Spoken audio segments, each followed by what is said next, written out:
Less stress, more time, more money. Welcome to the Cash Flow Contractor. Interview.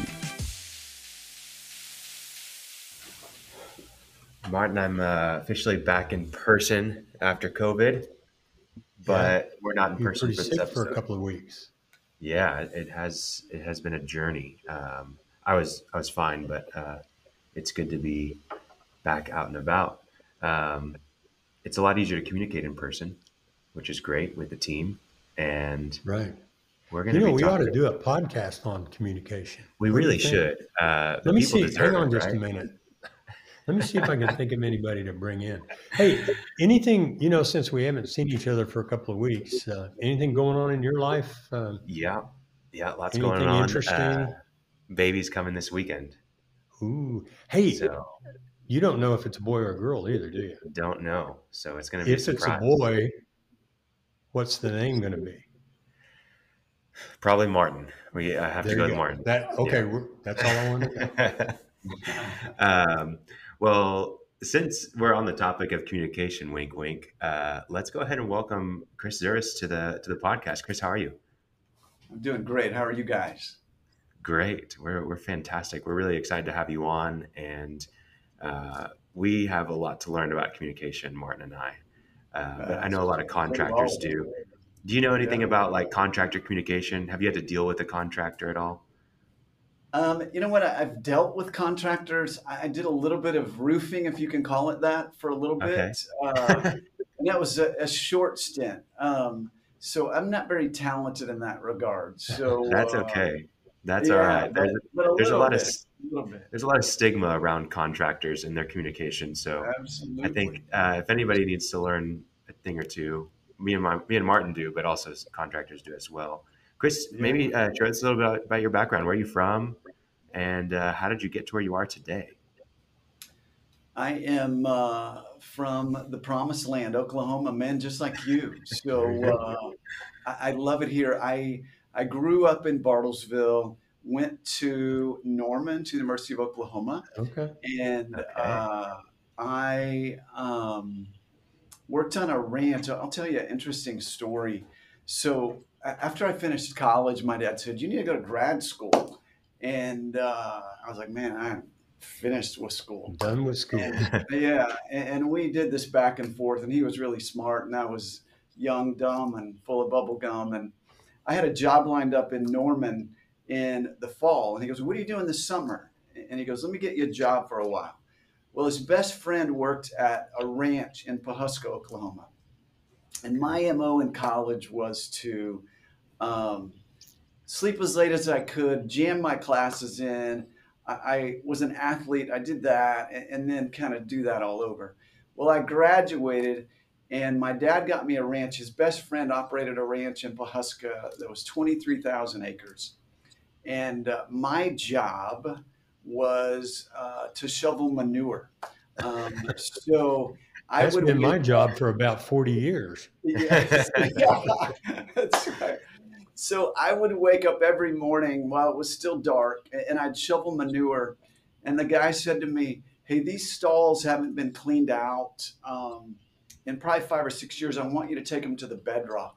So I'd be shoveling and sweating. I'd look at my watch and think, "Man, it's got to almost be time for lunch." And it'd be like 8:11. And so needless to say, after my stint at the ranch, I went to grad school to study. I'm sure you did. So my dad helped me with that one. That's great. What did So you study at OU? I studied finance at OU, and Okay. I worked in a bank after my junior year, and figured out, man, I'm not very good at this, and I don't like this. And then I studied communication at Wheaton College.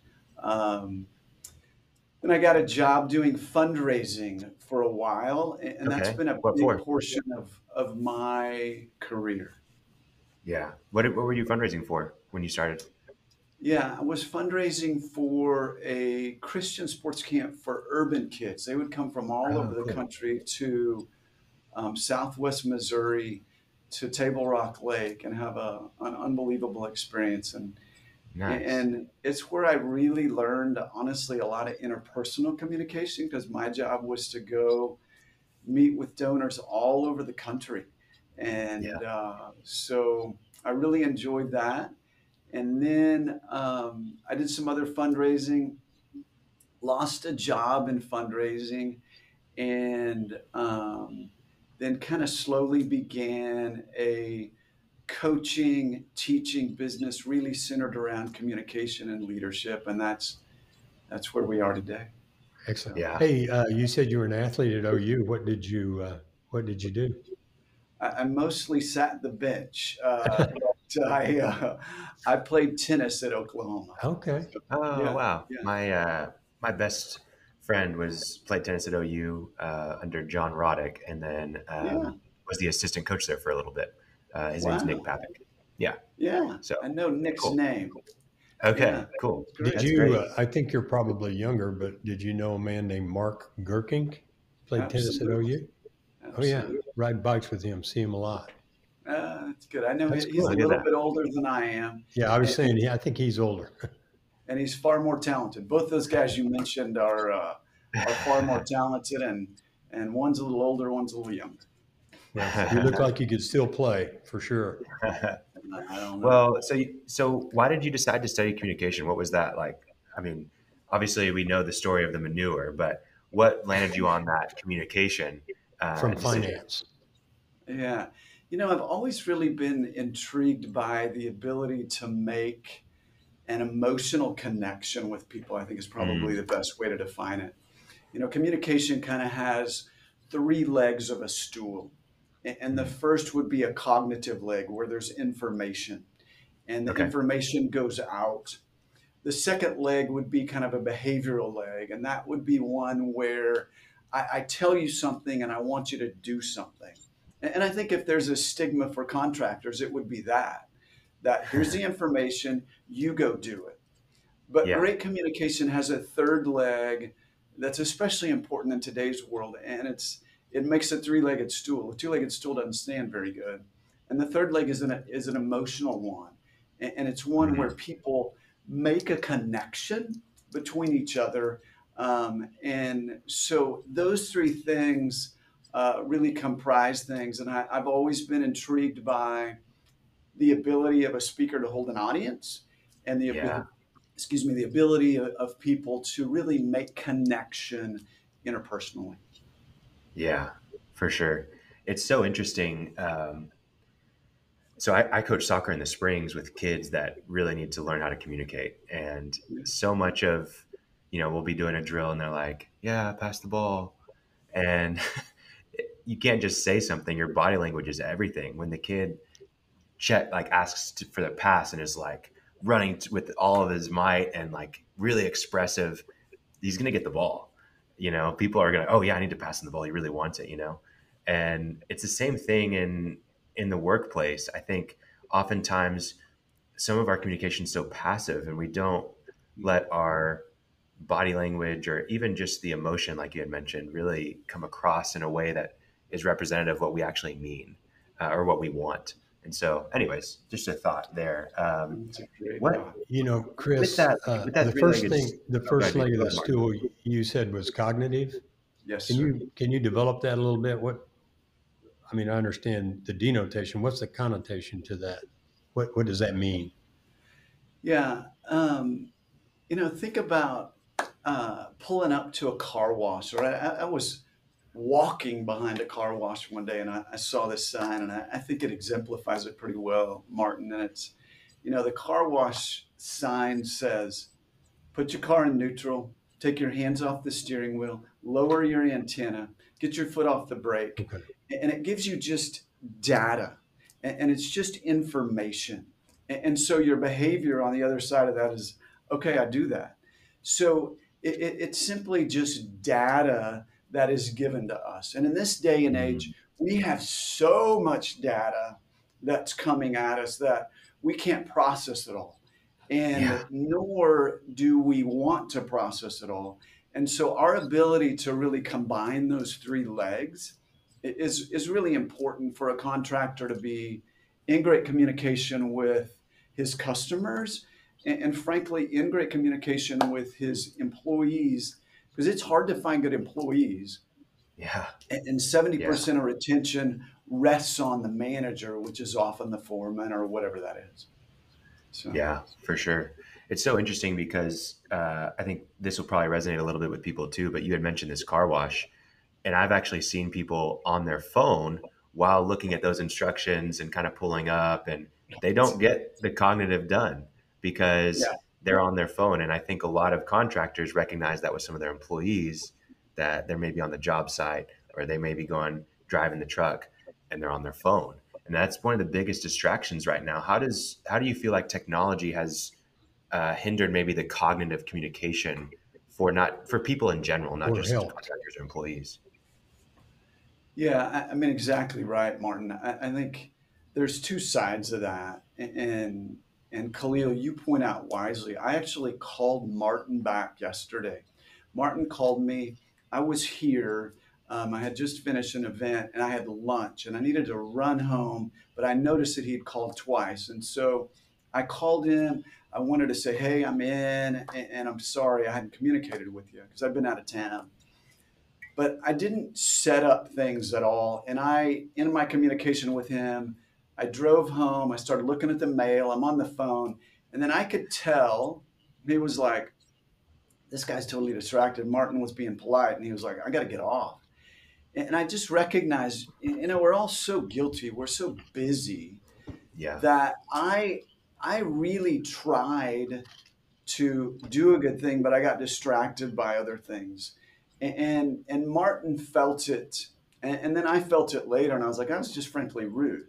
So a phone needs to be a situation it makes a great tool and a terrible master, Mm. and so I should have, and I tell my kids this with their phone or anybody with their phone, people that we coach, whatever you're doing, be all there.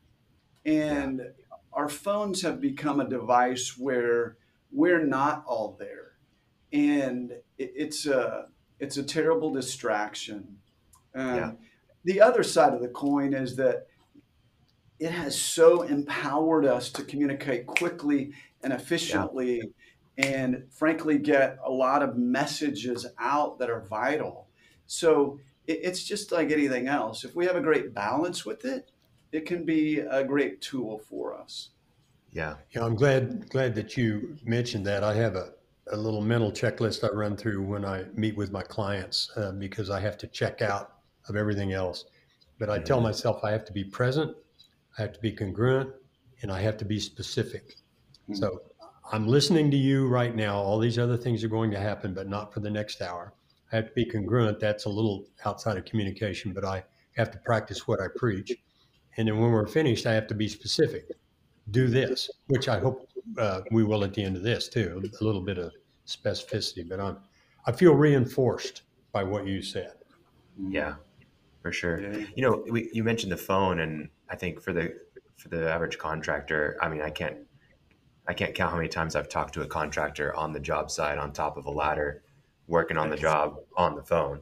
And I think there is a lot of power in it. And it's probably the only tool. A lot of contractors don't actually have a computer or use the computer, you know? And I think that is their computer these days. And it's really changed the landscape for contractors in many ways.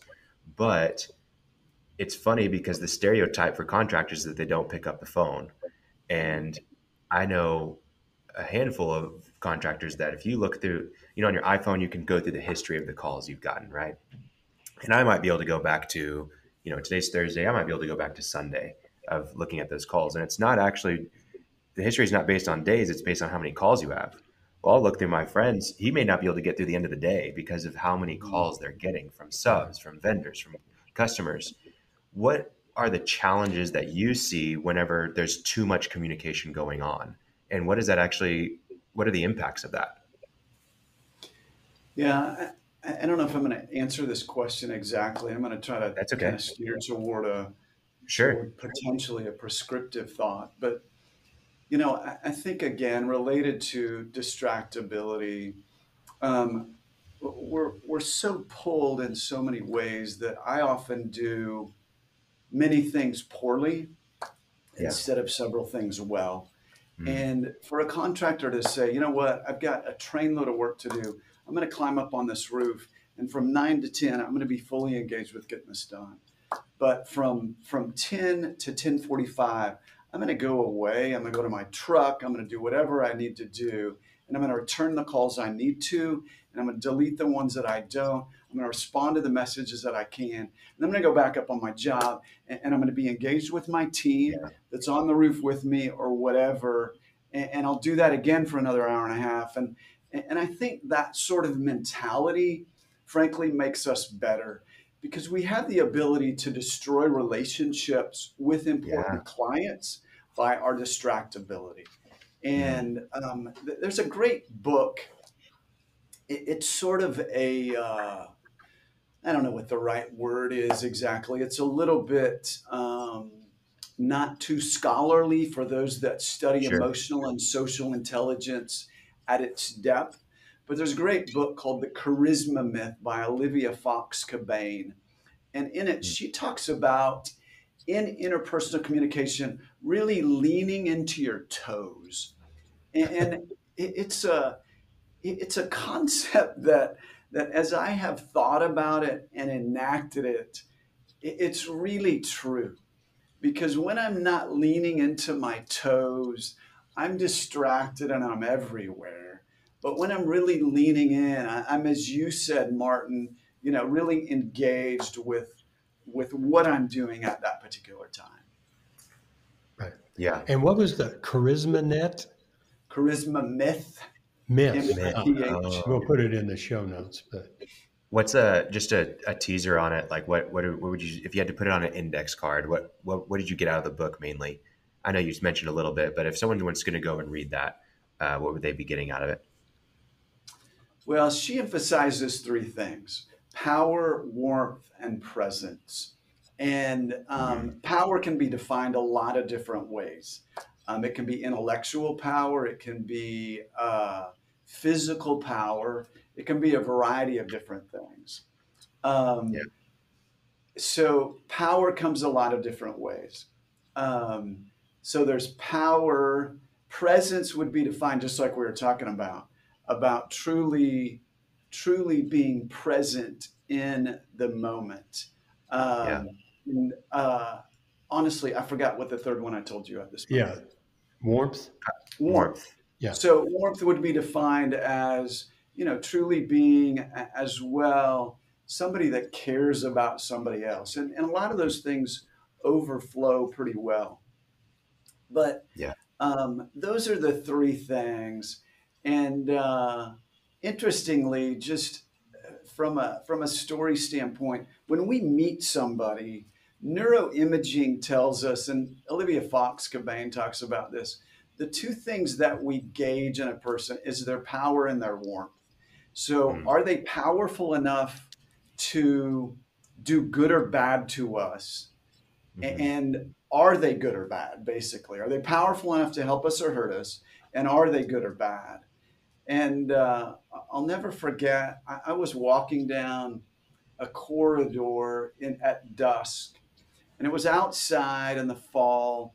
On one side were all these doors, and the other side was just a sloping kind of gravel, and there was a sidewalk.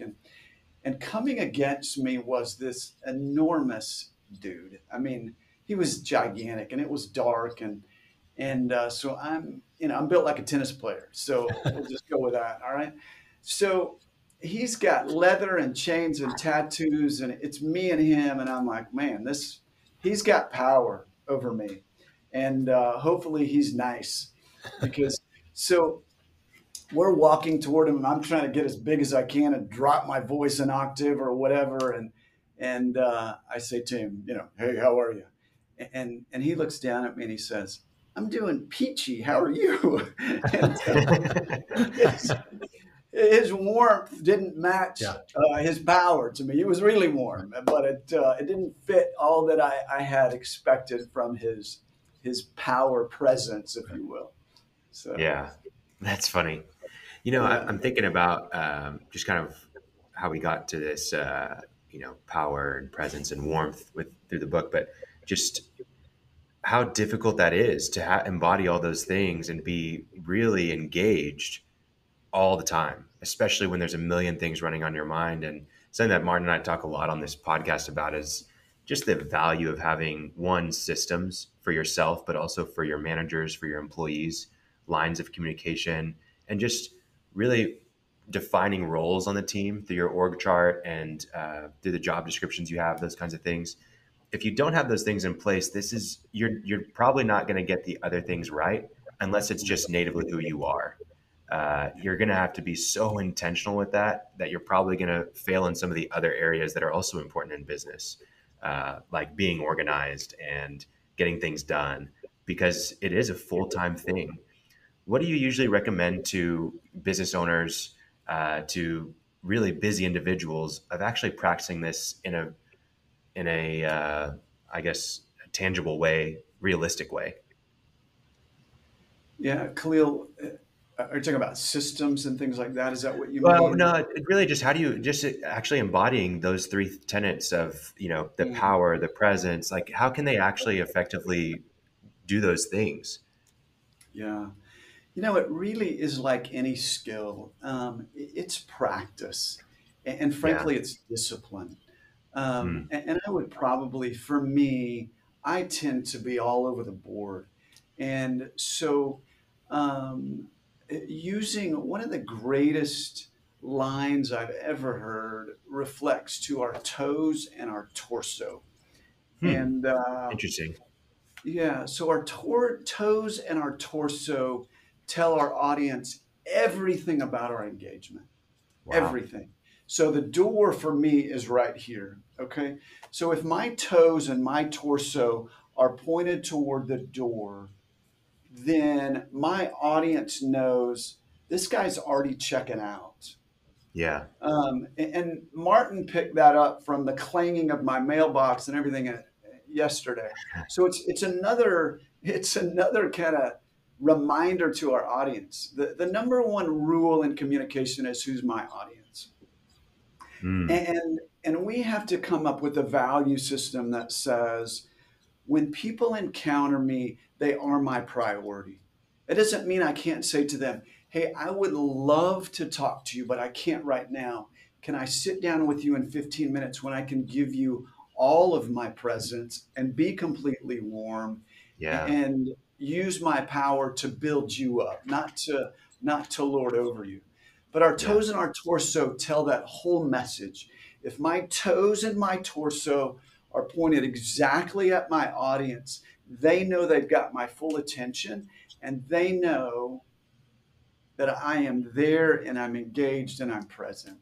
Yeah. And so that's one small little tip of practice that Yeah. is a simple tip. But I find myself making U-turns to go back to toes and torso because somebody will Mm. talk to me and I walk about 4 or 5 steps and I realize, you know what? This is very important to them. It's not important to me Yeah. right now, but it's important to them. And I'm going to stop what I'm doing. I'm not going to multitask, and I'm going to circle back and give this person my toes and my torso so that they've got all of me. I love that. Yeah. Toes and torso, because that's something I can remember. I do a lot of speaking and I really love it. So I don't think I have a problem with that, but I'm going to pay attention. I'm pretty passionate about, but really kind of what you're talking about are skills that can be learned. And I think what I'm hearing in here that maybe you can develop a little more is communication. I don't know what the percentage is. I throw out numbers like 90% of your communication is nonverbal. 10% is what you say. Yeah. The rest of it is your body language and toes and torso and your Emotion, your tone. voice. Maybe you could talk a little bit about those, the relative impact on your communication. Yeah, there was a researcher at UCLA named Albert Morabian, and he came up with some similar thoughts, Martin, about what percentage of communication was nonverbal. And he kind of crawdaded about his answer later. But I think you're right. A vast majority of what we communicate is non-verbally. And, you know, in today's world, people are struggling. There's more stress on people. You know, Gallup did some research and found that people are 10% more worried and 10% more stressed than they were. And this was early, this is more than a year ago. And it's gone up since then, I'm sure, just based on what's going on, not just with the pandemic, but everything else surrounding the pandemic now, Yeah. surrounding our economy, surrounding, you know, things like Afghanistan in our world. And so our presence to our employees and frankly, even our customers is more important than ever. And I'm going Mm. to get a little soapboxy here for a sec, but so Cigna did some research and found that 60% of Americans would identify as lonely. The Center for American Studies, I think it is, I may have this one wrong, came out about 3 weeks ago with a study that said 10% of American females have no close friends. 15% of American men have no close friends. And interestingly, it is a it is an epidemic in our culture that is fanned into flames by this pandemic. 47% of Americans have no one to carry on a meaningful conversation with every day. Yeah. So if I want to be effective as a contractor with my clients, I don't want to simply give them, as we spoke about earlier, here's the information, here's the behavior, which is hire me. It's about how can I meet your needs? And this is going to sound a little funny, but I think it's true in any organization. How Yeah. can I meet my customers' needs a little more holistically than I've ever done? And if Yeah. I'm doing things like that, I will get hired again and again and again. And from a customer standpoint, that exists. From a employee standpoint, same thing. You know, it used to be a um, head down mentality.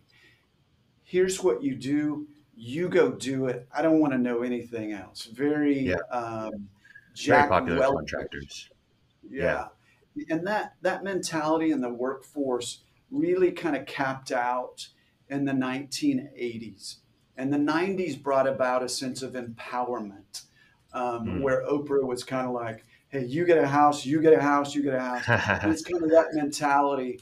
Howard Schultz, it was said during this period, would go into a Starbucks and ask one of his frontline employees, where do you think we ought to put the next location? And so very empowering.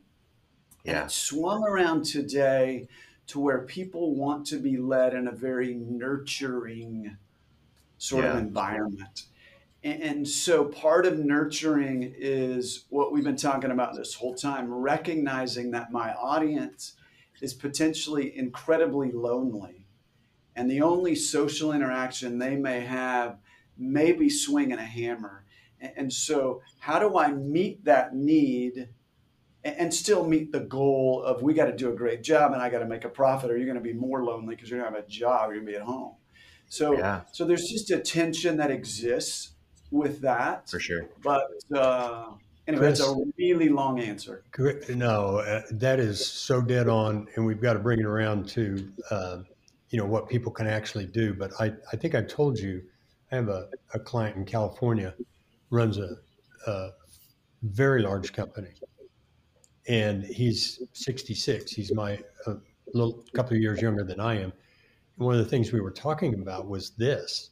He has in his words, he said, I'm trying to run and get in front of the new reality when it comes to employees, but I find that I'm running alongside and I don't know what I'm doing.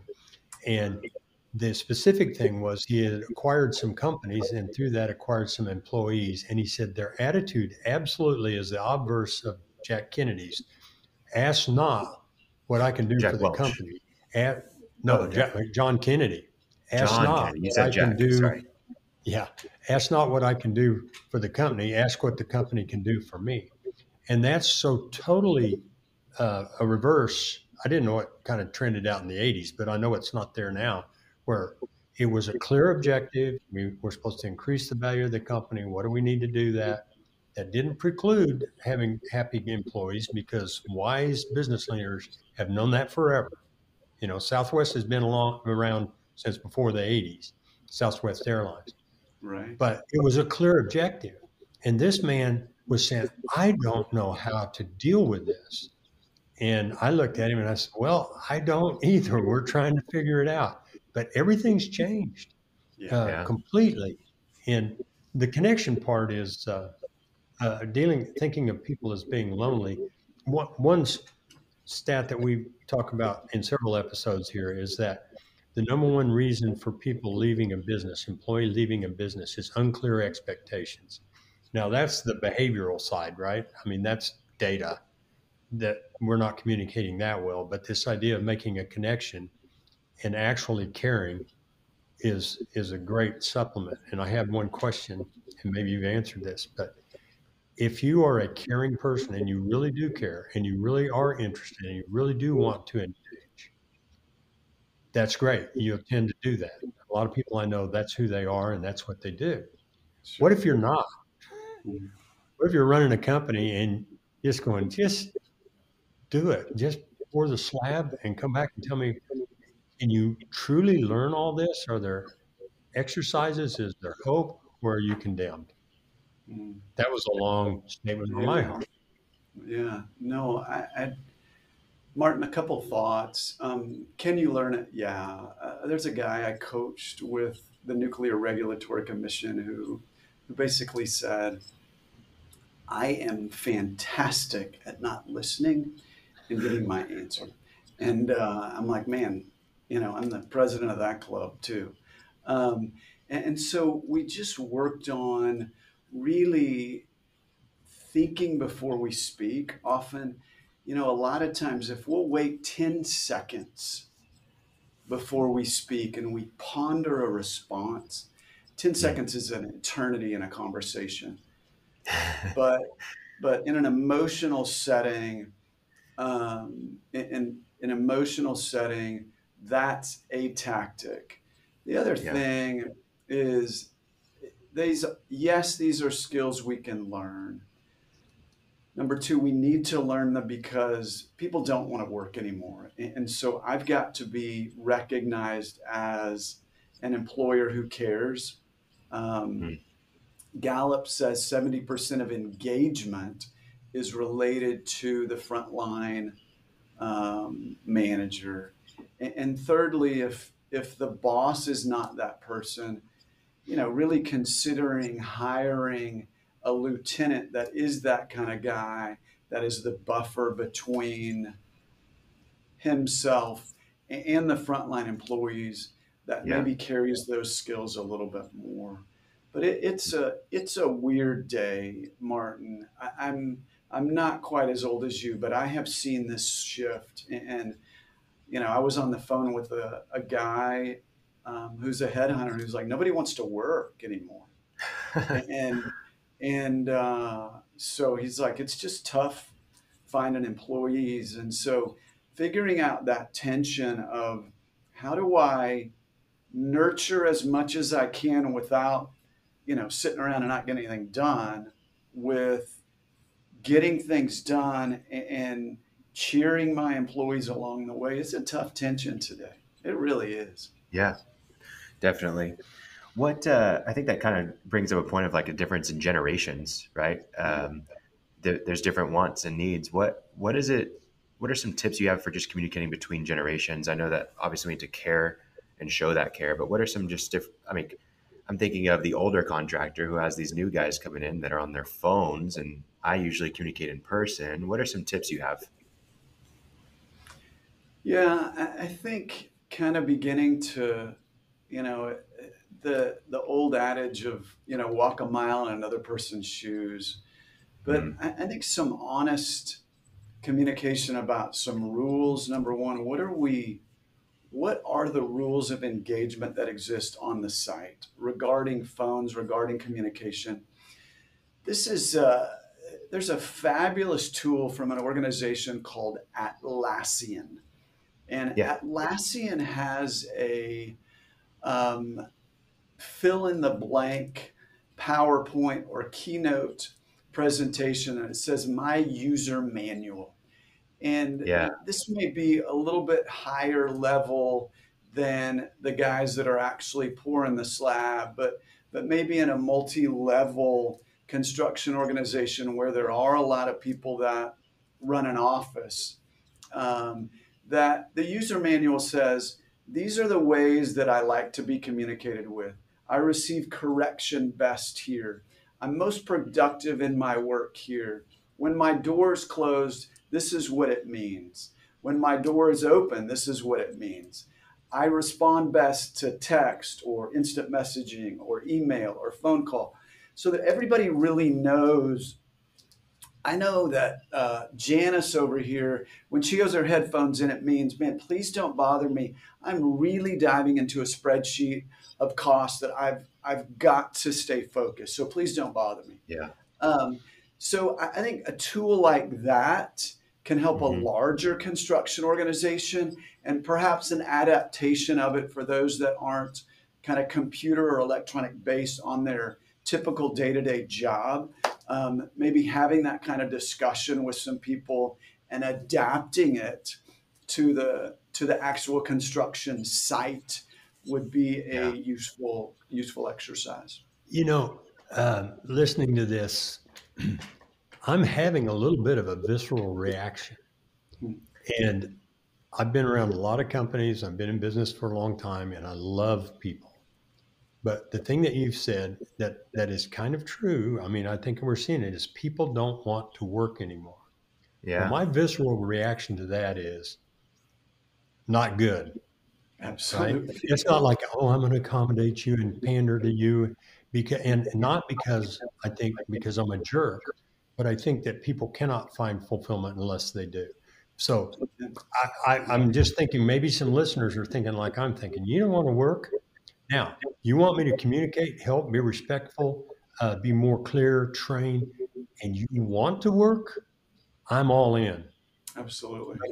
My man in California I was talking about, who's trying to stay up with the coach, he's really getting confronted with these people who want to know what he's going to do for them rather than the other way around. And it just kind of like, my thought is get rid of them. Now that's old school, and that's not what we're trying to do here. We're trying to teach how to communicate and get along. But for me, it starts with somebody who wants to try to help him or herself. And that idea of I don't want to work is like somebody's got to do the work, because we still need food, we still need gas and shelter and clothing and all that, and all the digital stuff. I'm hoping that that's not universally true, and I don't think it is. I think there are lots of good people from every generation, but I'm just thinking somebody listening to this might be having that same reaction, and it's visceral. I mean, it really bothers me, makes me mad. I think it should. I mean, I think it should. And as you said, work is a noble thing. Yeah. Yeah. I mean, it is a noble activity to be in construction doing anything, and to build something creates a sense of fulfillment and its creativity and its beauty. But, when you have a difficult employee, you've really got three choices. You can dismiss them, you can coach them, or they can get counseling.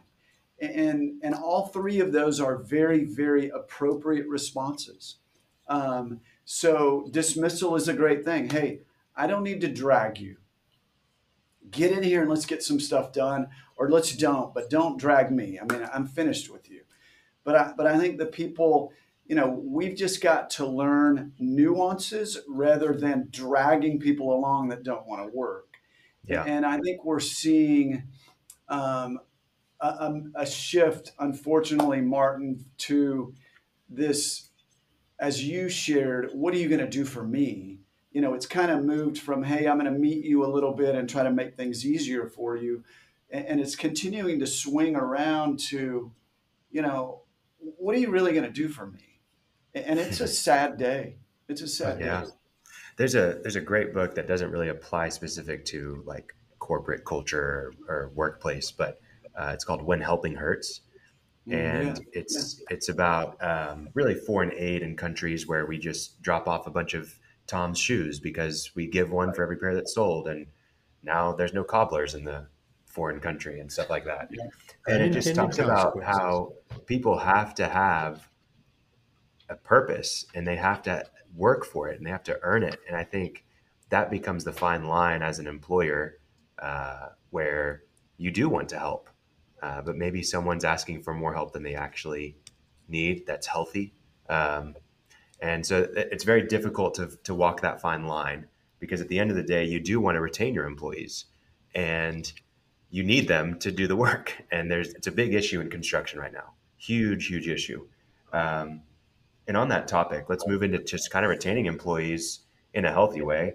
What are ways that you feel like people need to be retaining employees, and things they can do to better retain employees? Yeah, I was reading an article from the CEO of Gallup a couple of weeks ago, and the research is about employee engagement is terrible. It's for people who are true enthusiasts for their company. All right, it's risen to 40%. All right, so that's somebody that's truly engaged, which Now that's means the employees, you mean, are 40% engaged? 40% are truly in the process, which leaves 60% as either actively disengaged, which is they're basically sabotaging things, or disengaged. Yeah. To that point, furthermore, 50% of your employees are like looking for a new girlfriend. They're like 50% are looking for a new job all the time. So you've got to figure out, how do I engage them?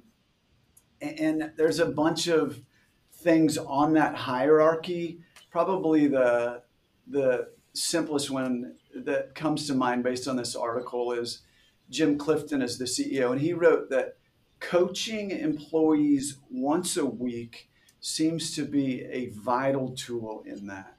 And it doesn't have to be a sit down for an hour thing. It might be, hey, here's the best way to hang this drywall. Let me just show you really well one little nuance.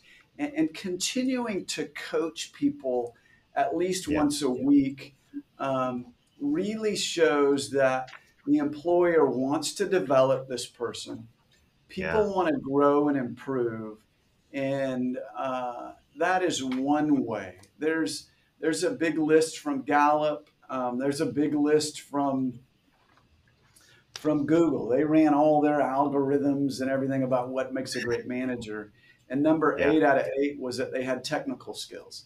All the rest were related to having vision, to caring about people outside of work, to speaking the truth, calling a spade, and so having technical skills is not necessarily the most important part of a manager. They need to have them, but being able to pour into people, coach them, develop them is a really big deal right now. Yeah, that's so important. And I think, going back to what you said earlier in our conversation, I know that there's some guys out there listening that are like, I can't be that person. That's just not how I operate. Go and find that person to do that for your team. See that as your investment in, retaining employees, rather than just trying to pour more ads into Indeed to try to make sure people come in more, and then it's just a revolving door. Go and find that person that's going to coach, that's going to invest in people, so that there is a positive culture there. Talking about culture, what is a good culture in today's terms, and how would you define that? Why is culture important even? Yeah. If we look at 3 terms, then hopefully I can remember these definitions, but habit would be defined as to act, think, and feel without choosing. All right. It's a habit that I just do, and just do it. Discipline would be to act, think, or feel by choosing. And we may have a culture which could be defined as unconsciously accepted behavior. All right. Mm, Our culture could be defined, it's one definition, as yeah. unconsciously accepted behavior. So we look at our culture and we say, man, there's some things that are habitual in my culture that are fantastic. Let's Yeah. capitalize on those. And then there's some other things in a culture that require discipline.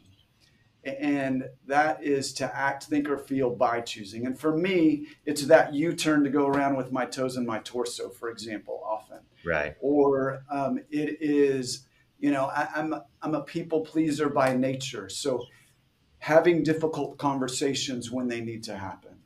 Those are Hmm. discipline choices for a guy like me that struggles with distraction and wanting everybody to be happy.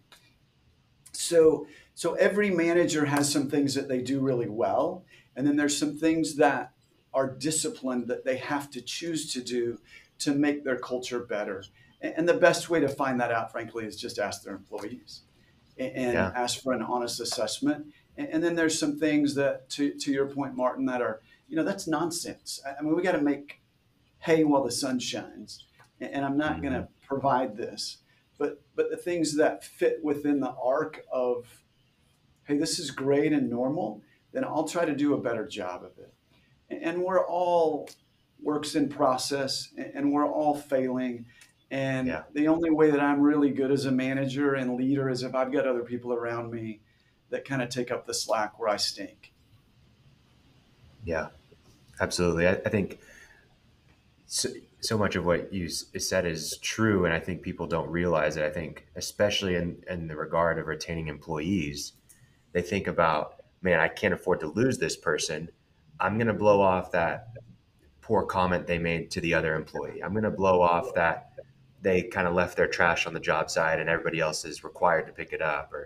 And I think it's what's important to recognize with culture is I know that you've got business goals to retain employees and you think that you can't afford to dismiss someone or correct them because they might leave.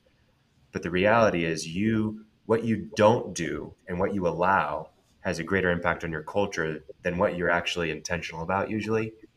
And by you allowing those behaviors to happen, the other employees recognize it, and you're Mm. probably not going to retain them if you keep allowing it.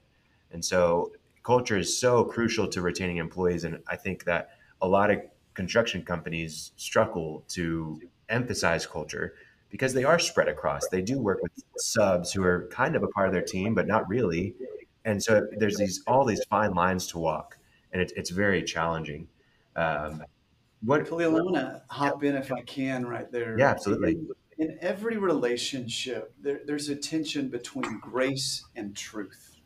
Hmm. And truth is people appreciate honest correction more than flattery. And that's an Yeah. ancient proverb um, that people want to be corrected. And if I do it gracefully, if I correct people with grace as opposed to yell and throw a 2x4 at them, then it really, they appreciate that. And, Yeah. and on the other end, I do want to balance the fact that I'm going to be kind with my words and patient and etc. But it's an ever present tension, tightrope of how do I balance grace with truth? And when I do, I'm a great leader. And nobody's perfect at it, but those are the two things that we're always balancing. Yeah. Man, that's really good to think about. Really, really good. Um, you talk about grace and even just investing and coaching in these employees. And I think, especially in, today's cancel culture society, a lot of times, um, it becomes difficult because then you start to develop relationships with employees. And obviously there's, gender issues there if you're developing relationships across gender lines. But then even the difficulties of letting someone go in dismissal when you do have a relationship with them. What do you feel like is the appropriate level of relationships with an employee these days? If you're going to be meeting with them weekly, if you're going to be, gracefully correcting them, what does that look like and what's appropriate? Mm. Yeah, I'm going to approach it from a pretty conservative standpoint, which I do. Sure. I was taught never to meet alone with somebody of the opposite sex. And so Mm. I know Vice President Spence got a lot of, you know, Flack. flack about that statement. I think it's safe. I think it's brilliant. And I think Yeah. it is a potential career saver. So, Yeah. especially in today's day and age where somebody may say, you did this, and that's not what I did, and that's not what I said, and that, you know. So, from that standpoint, yes. I think you still coach across gender, and but I think you need to do it safely across gender to where you're not accused of different Sure. things. And as well, I think that man, you mentioned something that struck a chord in me, and I can't remember. Oh, how close do Yeah. we get to people? Yeah. How close do we get? There's a researcher out of the University of Houston named Brene Brown who has some viral Yeah. TED Super talks. popular. Yeah, she's super popular. And she says this. She says that vulnerability is the birthplace of belonging, creativity, and love. And that's a pretty strong word, love, for a construction site. But just familial is kind of what I mean, and belonging. So I think we become, if the line in front of me is the free throw line of vulnerability, I toe that line as far as I'm comfortable. And my free throw line may be different than other people's, but I toe it as far as I can. And when How I do you mean that you're vulnerable? Would you, what do you mean by that? That you admit that you don't know, that you admit, I mean, what does that mean? Yeah, it does. And Martin, I'm going to rabbit trail for a second, come back. But the reason that we like people like Spider-Man is because he's out saving people and doing incredible things, but in real life he's a dork, and we can relate to that because we see his humanness. And if I carry myself as I've got everything together and I don't ever get it wrong, and just watch me and I'm perfect, our employees will be completely put off by that. Anybody would be. But Hmm. if am vulnerable and I come and I toe the line of vulnerability and say, you know what, I really don't know what to do. Yeah. I'm not sure. What do you guys think? When I get people's opinions about work and my staff's opinions about work, then I create an approachability to me that creates greater connection. And I would rather create connection and then have to break it if I have to fire them than keep everybody at arm's length Yeah. and be safe. Boy, Yeah. that is something right there. I've had it personally. I've had it with members in my family, and I have it with clients that they hired friends, right? And they always say, "Well, you just can't hire a friend." I said, "Well, you can, but you got to be able to do some things that are unpalatable, right?" But Yeah. yeah, that that's where you got to be tough enough to make that decision when you brought Yeah. somebody in. I got Yeah. I a know. I friend think. who's 77, 83 actually, and he's just brilliant. And he gives this anecdote, and in his coaching he does it, and I think it's beautiful. He says, okay, and this is a slice of vulnerability, but he gathers his team and he says, hey, we got a decision to make about X, Y, and Z. What do you think? And so he asks these employees one by one, and they Yeah. give their opinion. And he takes their opinion, and he doesn't necessarily have to keep it, but he gets their opinion. And they recognize, wow, the boss is interested in me. And then he comes Yeah. back a second time and says, I know when I asked you that, I kind of asked you on the spur of the moment. You might not have had a lot of time to think about it.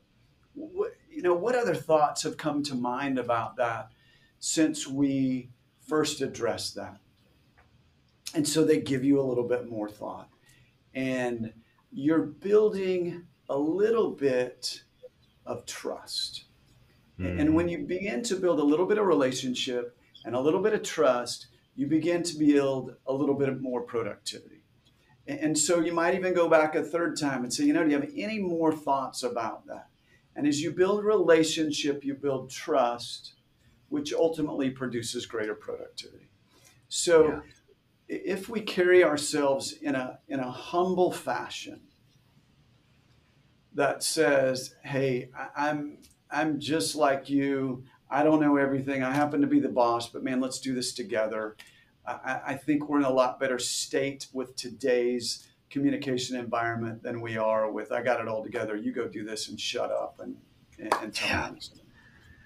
Well, I think it's difficult because, a lot of people, a lot of contractors have their guard up. A lot of the employees that work on construction sites have those guards up. But I think if you're able to build that, it absolutely is a differentiator, because you're going to find people that want to stay because they feel valued. They feel like they have a spot at the table and that they're valued ultimately. So I think one thing that I did want to talk about that we mentioned here is, you talked about constructive feedback with the grace and truth, right? Analogy. And I think something that I'd like to ask on that is, what about people that handle things differently? Like, I know that as a coach, soccer coach, I can say one thing to somebody with grace, right? But if I say it to the next guy, he's not going to change at all. And if I go 100% truth on him, he's going to whip him to shape and he's going to know exactly what's going on, and it's going to be great. And so how do you balance that line of like understanding each person and what they need? I know we can go back to maybe that Atlassian document of what's best for them, but how can you gauge that even just on a relational level? Right. And communication, all great communication starts with a question internally that says, who's my audience? And so you're really wise, Khalil, to say, I recognize that I can sort of just throw a glance at one of my soccer players and they'll shape up and get in position and quit screwing around at practice. But another one, I might have to raise my voice a little bit. I might have to communicate more strongly in order to get them to shape up. So it becomes a situation where not only am I a great technician in my construction, but I'm a studier of my employees that recognizes if I was a shepherd, I recognize this sheep behaves this way and this one is completely different. So a great shepherd knows his sheep, and a great construction foreman knows the difference between all of his employees and how I communicate with them and what their needs are. And that takes time and understanding and being a great listener, frankly. Yeah, that's something we haven't talked about yet. And I actually was thinking about is communication is more about listening oftentimes, right? Absolutely. Absolutely. Yeah. Stephen Covey said most of us listen, and I just did a great job of it because I cut you off. Most of us listen. No, go ahead. It was for an example. We recognize that. Yes, that's right. Most of us listen with the intent to reply than the intent to understand. And I am exhibit A of that. So, we can't wait to spout about how much we know and how smart we are, as opposed to really understanding the message. Yeah, he says, seek first to understand, then to be understood, which is really powerful. But, everything you're talking about for our listeners, there's a lot of work involved. Man, lots of work. I prefer another visceral thing, probably because of my age and what I read and things that are going on. But your lady who wrote the book and her charisma myth. Yeah, power, warmth, and presence. I sort of recoiled at the word power, because that is so fraught with connotation nowadays, and it's all bad. Yeah. And I'm surprised. I'm wondering when she wrote that book that she used that word. Maybe authority or something. But Yeah. yeah, I want to revert to power all the time. Just Right. do it. I mean, I don't know that I always do. If somebody's trying and I have this empathetic urge to help them, I mean, I crave to help somebody who wants to help themselves. I see it seriously, as I said before. I really bothers me if you think I owe you something or that you don't have to work. But that idea of listening and understanding, that's a lot of work. And basically the bottom message is you got to do it, right? Yeah. Even if you're like me and maybe don't like it, you got to do it. Yeah. I think with that, I mean, there is a lot of work there, but you go back to this power thought, and I think it's Simon Sinek who talks about this actually, but there's authority, there's power in authority, and there's power in leadership. And authority is given; it's a title. You assume it, and it's just there. But the leadership aspect is earned, and it is a lot of work to have the power of a leader. The power of the authority is, yeah, you're fired, or no, go do it, right? Or we're not promoting you, whatever it is. But the power of the leader is like, I need your help, and full buy-in on getting that help, of taking ownership of this area of the business because I can't handle it, right? Or coaching that person and helping them set up for success, and actually being invested as an employee in doing that because the leader is asking me to do it, not because it was authoritatively given, right?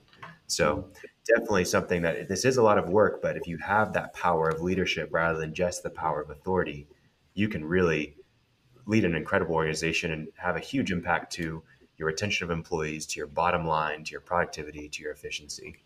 So, but with all that work, right, what do you think is probably the best thing for people to take action? Obviously, they can read and learn as a skill, but when we have this toes and torso, which is a really good thing, what are some other actions and maybe the most important actions that you would recommend people start with, Chris? Wow. I'm going to take a step back, Okay. even deeper. But, you know, from the overflow of our heart, our mouth speaks. All right. So I think you hit it really well, Khalil, is that the way I interact as a leader is really kind of coming from who I am as a person.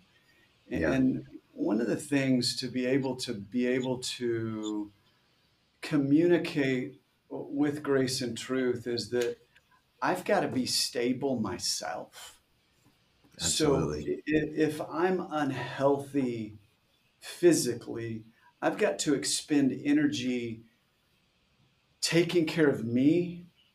If I'm not getting enough sleep, I've got to expend energy just to hold it together.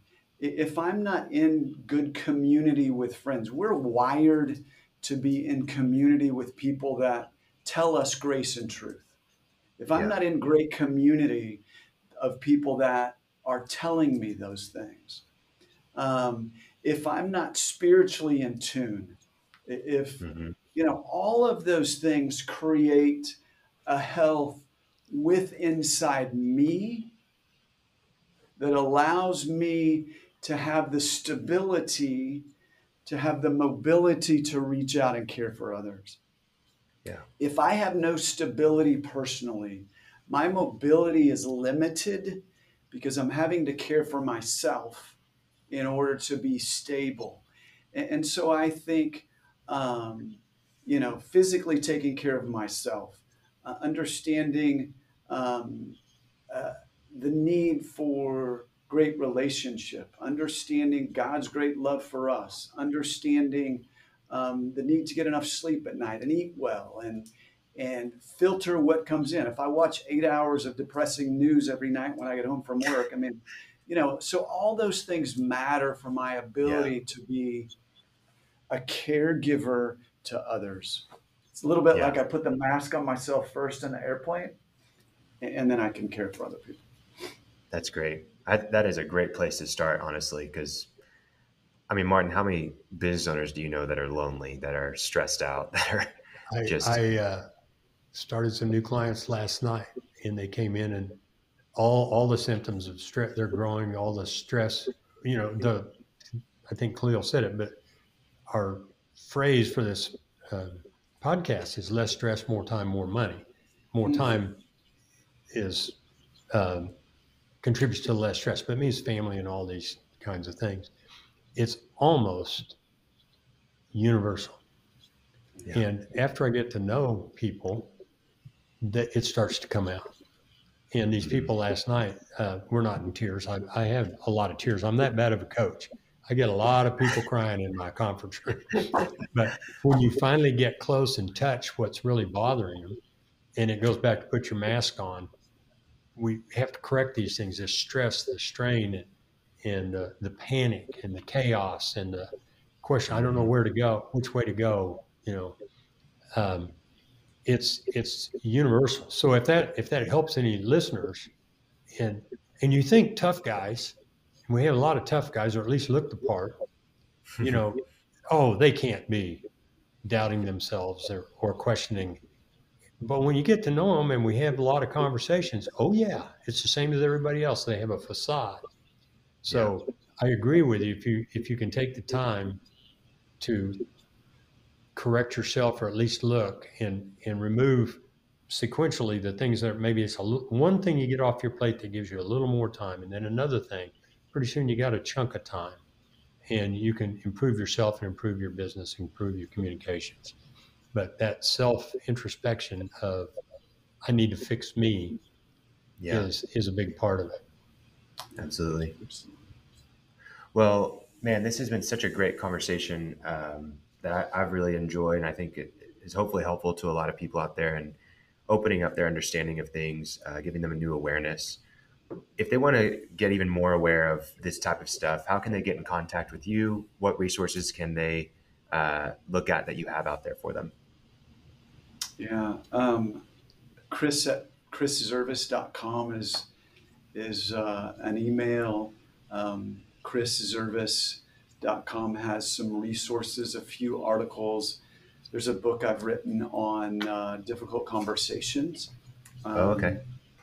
Most of the coaching things that I do are related to interpersonal or presentation coaching. How do I present myself well interpersonally or in front of an audience? And so those are some resources that might be useful, and I'd be happy to be helpful as I can.